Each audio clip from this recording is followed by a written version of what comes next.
உறுப்பினர் எண்ணிக்கை நாடாளுமன்ற உறுப்பினர் எண்ணிக்கை அதனுடைய தமிழ்நாட்டினுடைய மக்கள் குறையும் இப்ப ஈர்ப்பில் அதிக மக்கள் தொகை இருக்கிறதுனால அவங்க தான் அதிக அளவுல ஒரு பில்ல பாஸ் பண்ண.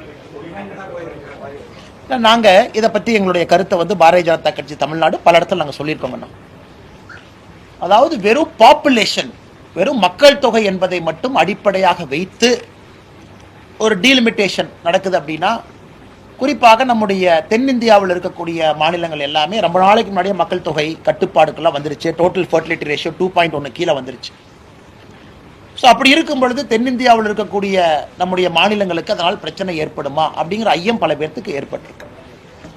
பிரதமர் அவர்கள் எங்கேயும் சொல்லவில்லை டீலிமிட்டேஷன் வரும் பொழுது population will be the only basis. நான் பல இடத்துல டீலிமிட்டேஷன் ஜியோகிராஃபி வச்சிருக்கு, நிலப்பரப்பை வச்சிருக்கு. அதனால் எங்களுக்கு தீர்க்கமான நம்பிக்கை இருக்கு. பாரதிய ஜனதா கட்சி, பாரத பிரதமர் நரேந்திர மோடி அவர்களை பொறுத்தவரை நிச்சயமாக யாருக்குமே அநியாயம் நடக்காது. இல்லை நாங்கள் ப்ரோக்ரஸிவ் ஸ்டேட்ஸாக இருக்கிறோம், நாங்கள் 20 வருஷமா இப்படி இருக்கோம், அப்படி இருந்தாலும் கூட, அது உண்மை இருந்தாலும் கூட நாங்கள் தெளிவாக இருக்கின்றோம். பாரதிய ஜனதா கட்சி தொண்டர்களாக, தலைவர்களாக நிச்சயமாக அது போன்று எந்த ஒரு மாநிலத்திற்கும் பாதிப்பு இருக்காது. இப்போ அதுக்கு நம்ம பொறுத்து இருக்கணும். ஃபர்ஸ்ட் சென்சஸ் நடக்கணுங்கண்ணா, சென்சஸ் நடக்கணும். அது 1 வருஷம் 3 மாசம் ப்ராசஸ். அதன் பிறகு டீலிமிட்டேஷன் கமிட்டி போடணும். அந்த கமிட்டி இதே மாதிரி நம்மகிட்ட ஒப்பீனியன் கேட்பாங்க. தமிழ்நாட்டிலேருந்து நம்ம ஒப்பீனியன் சொல்லுவோம், பாப்புலேஷன் மட்டும் பேசிஸ் வேண்டாம், ஜியோகிராஃபி வைங்க, அதை வைங்க, இதை வைங்க எல்லாம் சொல்லுவோம். ஏன்னா நமக்கும் சாதகமாக இருக்கணும், இன்னொரு மாநிலத்துக்கு சாதகமாக இருக்கணும், அல்லது நமக்கு சாதகமாக இல்லாமல் போவதற்கு வாய்ப்பு இருக்கக்கூடாது. அதனால் அதுக்கு ஒரு ப்ராசஸ்ங்கன்னா நிச்சயமா அது நடப்பதற்கு வாய்ப்பு இல்லை என்பது எங்களுடைய தீர்க்கமான.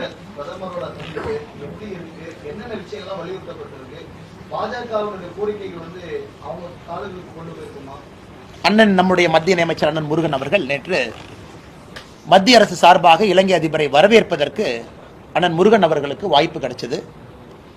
எப்பவுமே ஒரு அமைச்சர் நியமனம் செய்யப்படுவாங்க, ஒரு வெளியிருந்து வரக்கூடிய ஒரு ஆளுநரை, ஒரு பிரதமரை வரவேற்பதற்கு அண்ணன் முருகன் அவர்கள் வரவேற்று அவர்களும் தனிப்பட்ட முறையில் அண்ணன் முருகன் அவர்கள் உரையாடினாங்க. அதன் பிறகு பாரத பிரதமர் ஐயா மோடி அவர்கள் அவங்களும் தனிப்பட்ட முறை உரையாடி விட்டு பத்திரிகையாளர் சந்திப்பில் பேசினாங்க. அதுல பல விஷயங்களை குறிப்பிட்டு பேசினாங்க. முக்கியமாக இலங்கை அதிபராக பொறுப்பேற்ற பிறகு தன்னுடைய முதல் பயணமாக இந்தியாவுக்கு வந்திருப்பதே ஒரு மெசேஜ் கிடைக்குது அப்படின்னு பாராட்டினாங்க, நன்றி சொன்னாங்க. இரண்டாவது, பிரதமர் அவருடைய பத்திரிகையாளர் சந்திப்பில் பேசும்பொழுது, பிரஸுக்கு பேசும்பொழுது ஒரு பேரால் ரொம்ப தெளிவாக சொல்லியிருக்கிறாங்க. அதாவது இலங்கையில் இருக்கக்கூடிய வடகிழக்கு தமிழர்களுக்கு அரசியலமைப்பின்படி அதிகாரப்பூர்வ அவங்களுக்கு என்ன ரைட்ஸ் இருக்கோ அது கிடைப்பதற்கு இந்த அரசு உறுதி ஏற்க வேண்டும், முயற்சி செய்ய வேண்டும், வாழ்ந்து காட்ட வேண்டும் சொல்லியிருக்காங்க. அதே நேரத்தில் நம்முடைய மீனவ பிரச்சனையை ஹியூமனிடேரியன் கன்சிடரேஷன் ஒரு வார்த்தையை மனிதாபிமான அடிப்படையில் நீங்க பார்க்கணும். இன்னைக்கு நாங்க மத்திய அரசினுடைய கவனத்துக்கு 2 கேஸ் கொண்டு போயிருக்கோங்கன்னா, ஒன்று 10வது மாசம் கைதான நம்முடைய மீனவ சொந்தங்களுக்கு 2 பேர்த்துக்கு ரிப்பீட் அஃபண்டர் அப்படிங்கறதுனால 24 மாத சிறை தண்டனை கொடுத்திருக்காங்க. நாங்க அப்போஸ் பண்ணியிருக்கோம், ஜெய்சங்கர் ஐயாட்ட எழுதியிருக்கோம். அதை நீங்க எடுத்து பேசணும். ஏன்னா தனிப்பட்ட முறையில் அவங்க என்ன பேசினாங்கன்னு எனக்கு தெரியாதுங்கன்னா, எனக்கு தெரிஞ்சாலும் நான் சொல்லவும் கூடாது, எனக்கு தெரியக்கூடாது. ஏன்னா நான் ஏதோ ரகசிய காப்புன்னு எடுக்கல. அதே போல இரண்டாவது, பிடிப்பட்ட போட்டுக்கு அதை தொடர்ந்து நீங்க கொடுக்கணும் அப்படின்னு பேச்சுவார்த்தையில கண்டிப்பா பேசியிருப்பாங்க. அதனால் புது அதிபர் நீங்க நல்லா புரிஞ்சுக்கணுங்கன்னா, ஒரு மார்க்சிஸ்ட் சித்தாந்தம் இருக்கக்கூடிய ஒரு கட்சி, எல்லோரும் சைனாக்கு ரொம்ப க்ளோஸா இருக்கக்கூடிய ஒரு ஆட்சின்னு சொல்றாங்க. அதையெல்லாம் தாண்டி பிரதமர் அவர்களுக்கும் தசநாயக்க அவர்களுக்கும் ஒரு தனிப்பட்ட முறையிலே ஒரு நட்பு இருப்பதை நம்ம பார்க்கிறோம். அதுவும் இன்னைக்கு விசிட்டை முடிச்சுட்டு நேராக போத்கயா போயிருக்கிறாங்க. பிரதமர் அவர்கள் அதுக்கும் கூட சொல்லியிருந்தாங்க. அதனால் நிச்சயமாக உறவு வலிமை பெற்றுக் கொண்டிருக்கிறது. இதற்கு முன்பு இருந்த இலங்கை அரசு எப்படியெல்லாம் மனிதாபிமான அடிப்படையில் நம்முடைய மீனவ சொந்தங்களை விடுதலை செஞ்சாங்களோ அது நடக்கும். அதே நேரத்தில் நிரந்தர தீர்வும் வேகமாக கிடைக்கும் என்கின்ற நம்பிக்கை எங்களுக்கு இருக்குங்கன்னா, காலம்தான் பதில் சொல்லும். ஆனா நமக்கு தெரியாதுங்கன்னா அவங்க என்ன நாம அதிகாரப்பூர்வமாக பிரதமர் பேசினதை உங்க முன்னாடி நம்ம சொல்றோம். பிரதமர் பேசின குறிப்பு உங்களுக்கு இருக்கு, எங்கிட்ட இருக்குங்கன்னா. ஆனா எங்களோட அபிஷியல் மெமரண்டம் ஸ்டாண்டிங்ல இருக்குங்கண்ணா. ஒரு முறையும் நாங்க ஜெய்சங்கர் அவர்களை சந்திக்கும் பொழுது மாண்புமிகு வெளியுறவுத்துறை அமைச்சர் அவர்களை கச்சத்தீவை திரும்ப கொடுங்க, இந்தியா ஸ்ரீலங்கா நம்முடைய மீனவர்கள் போகும் பொழுது அந்த பிரச்சனை ஏற்படுத்தாம பண்ணுங்க. இலங்கை அதிபர்கள் ஒரு வார்த்தையை பயன்படுத்தினாங்க, நீங்களும் பார்த்தீங்க. குறிப்பா அந்த பாட்டம் டிராவலரை பத்தி இலங்கை அதிபர் அவர்கள் ஒரு வார்த்தையை கொஞ்சம் பேசியிருந்தாங்க. குறிப்பா மீனவர்கள் சுருக்குப்பிடி வலை பாட்டம் டிராவலர் யூஸ் பண்ணக்கூடாதுன்னு சொல்லியிருந்தாங்க.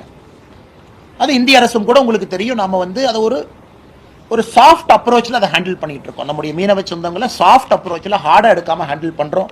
அது மீனவ சொந்தங்களுக்கும் தெரியும். அதனால் கச்சத்தீவு, பாட்டம் டிராவலர், குறிப்பாக அந்த ஹியூமானிட்டேரியன் அசிஸ்டன்ஸ், 160க்கும் மேற்பட்ட படகுகள் இலங்கையில் இருக்கு. கைது செய்யப்பட்டவர்கள் 2வது முறை அங்கே கைது செய்யப்படும் பொழுது இத்தனை நாளா இலங்கை அரசு பார்டன் பண்ணி அனுப்பிச்சாங்க. இந்த முறையும் பார்டன் பண்ணி அனுப்பணும். இதெல்லாம் பேசி இருக்கலாம்ங்க, நமக்கு தெரியாதுங்கன்னா. கண்டிப்பா அரசு கம்பீரமா எடுத்திருக்காங்க. அப்படி இருக்கும் பொழுது நம்முடைய இணையமைச்சர் அண்ணன் முருகன் அவர்கள் இருக்கிறாங்க. அதெல்லாம் கண்டிப்பா வலியுறுத்திருக்காங்க. கட்டாயம் பாஜகவுடன் கூட்டணி இல்லைன்னு எடப்பாடி பழனிசாமி சொல்லியிருக்காரு. பிஜேபியோட ஸ்டாண்ட் என்ன சார்? மீண்டும் அதிமுகவுடன் கூட்டணி இல்லைன்றதுல உறுதியா இருக்கீங்களா? அதை மாற்றம் நம்ம கிட்ட ஒரு வலிமையான கூட்டணி இருக்குங்கண்ணா. வலிமையான கூட்டணி நம்ம கிட்ட இருக்கோம்னா, அதாவது நான் ஒரு கட்சி பேரை எடுத்து பேசுவதை விட இன்னைக்கு தமிழ்நாட்டினுடைய அரசியல் களம் மாறி இருக்கு. நம்ம கிட்ட ஒரு வலிமையான கூட்டணி இருக்கு. எல்லாம் இணக்கமா இருக்கும். ஆனால் யாருக்கும் எந்த பிரச்சனை இல்லாம தமிழக மக்கள் 2024 தேர்தலையே மும்முனை போட்டியை பார்த்திருக்கிறாங்க. 2025 பொறுத்திருந்து பார்ப்போம். தேசிய தலைவர்கள் இருக்கிறாங்க. அவங்களுக்கு ஒரு தேசிய சிந்தனை இருக்கும்.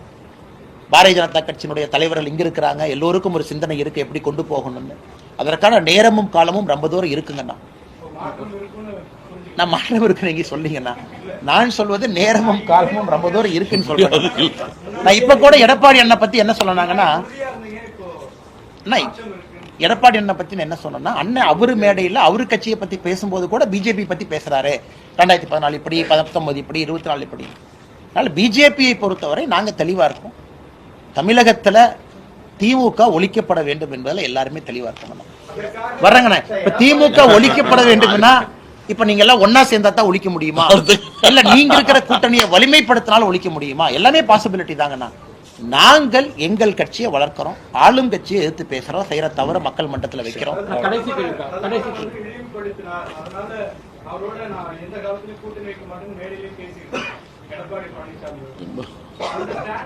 அண்ணா நேரமும் காலமும் இருக்கு, பொறுத்திருந்து பாருங்க.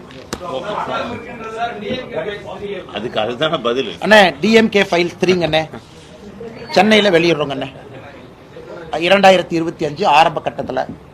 ஏன்னா வால்யூம் ஆஃப் டேட்டா வந்து ரொம்ப பெருசுங்கண்ணா. எல்லாம் ஆர்டிஐ போட்டு தனித்தனியா எடுத்து கொஞ்சம் நேரம் ஆகுங்கண்ணா. பட் உறுதியாக அதை பண்ணுவோம்.